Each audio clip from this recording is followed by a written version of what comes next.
Sejarah Bendungan Kuningan, dulu bernama Waduk Cilewung. Tanggal 5 September tahun 2021. Berdasarkan sejarah, Bendungan Kuningan dulu bernama Waduk Cilewung. Sudah direncanakan dibangun puluhan tahun lalu.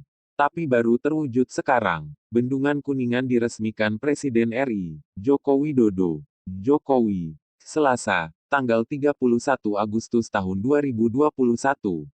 Namun, infrastruktur ini sesungguhnya sudah direncanakan sejak puluhan tahun lalu. Bendungan ini digagas 38 tahun yang lalu. Masuk dalam inisiasi Master Plan Sungai Cisanggarung. Adapun Master Plan itu disusun sejak tahun 1983.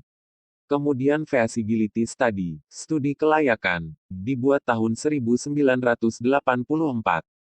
Diikuti studi komparatif waduk di daerah aliran sungai, Das Cisanggarung pada tahun 2007. Ketika itu, penamaannya masih disebut Waduk Cilewung bahkan sampai tahun 2007. Studi detail desain waduk tuntas pada tahun 2008. Bahkan pada studi larap tahun 2020, masih disebutkan sebagai rencana Waduk Cilewung. Begitu juga penyusunan analisa dampak lingkungan, AMDAL tahun 2011 dan review desain juga model tes bendungan pada tahun 2012. Pembangunan infrastruktur ini ditandai dengan groundbreaking pada tahun 2012. Bupati Kuningan ketika itu, Haji Aang Hamid Suganda sempat membubuhkan tanda tangan prasasti yang dilakukan di Desa Randusari, Kecamatan Ciberem. Mulanya, infrastruktur ini dijadwalkan selesai 1 tahun lebih cepat dari jadwal yakni pada akhir 2018. Namun, pada akhirnya baru dituntaskan dan dapat diresmikan tahun ini. Bendungan Kuningan membendung aliran Sungai Cikaro yang merupakan anak Sungai Cijangkelok. Mitos yang beredar dari warga sekitar di saat pembangunan Bendungan Kuningan banyak korban jiwa dan keganjilan saat pembangunan bendungan ini entah itu benar atau tidak ya berita yang simpang siur di warga sekitar bendungan.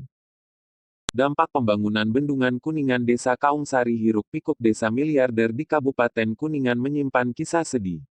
Uang ganti rugi berarti konsekuensi meluapnya sebuah masa, seiring rencana penenggelaman Desa Kaungsari. Desa Kaungsari di Kecamatan Ciberem belakangan viral setelah warganya berbondong-bondong membeli sepeda motor hingga mobil. Sebutan Desa Miliarder pun melekat. Desa Miliarder. Aksi borong barang dilakukan setelah 362 kakak warga Desa Kaungsari menerima uang ganti rugi dari pemerintah. Uang itu diberikan untuk mengganti kerugian warga demi suksesi Bendungan Kuningan. Iya, bendungan itu proyek strategi nasional, kata Kepala Desa Kaungsari. Cerita mistis penunggu Bendungan Kuningan ini ular besar yang tak kasat mata hanya orang tertentu yang bisa melihatnya. Cerita ini perlu diselidiki kebenarannya apakah benar adanya cerita ini menurut warga sekitar bendungan.